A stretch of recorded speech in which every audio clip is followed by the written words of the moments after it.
This is the Lone Crater YouTube. We hope this video helps. In this video, I will show you how to make tuna poke. Start with the freshest sushi-grade tuna, about 1 pound, cut into 1/2-inch cubes. Next, you'll need 2 tablespoons of soy sauce, 1 tablespoon of sesame oil, and 1 teaspoon of rice vinegar. Don't forget 1/4 cup of finely diced sweet onion, 2 green onions thinly sliced, and 1 tablespoon of toasted sesame seeds. These ingredients are key to authentic flavor. In a medium bowl, gently combine your cubed tuna with the soy sauce, sesame oil, and rice vinegar. Toss it carefully to ensure every piece is coated. Now, fold in the sweet onion and green onions. The goal is to mix thoroughly without mashing the delicate tuna.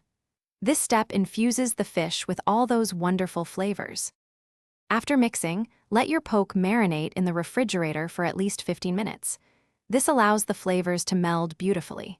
When ready, serve it over a bed of warm sushi rice or with some crunchy wonton chips.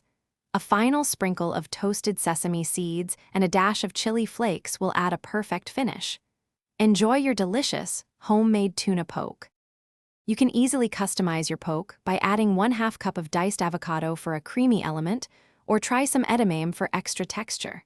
For a bit of heat, a dash of sriracha or a few slices of jalapeno work wonderfully. Remember to check the description for a link to the Echo Dot smart speaker and other great deals. This dish is incredibly versatile and always a crowd pleaser, offering endless possibilities for your taste buds. Thanks for watching.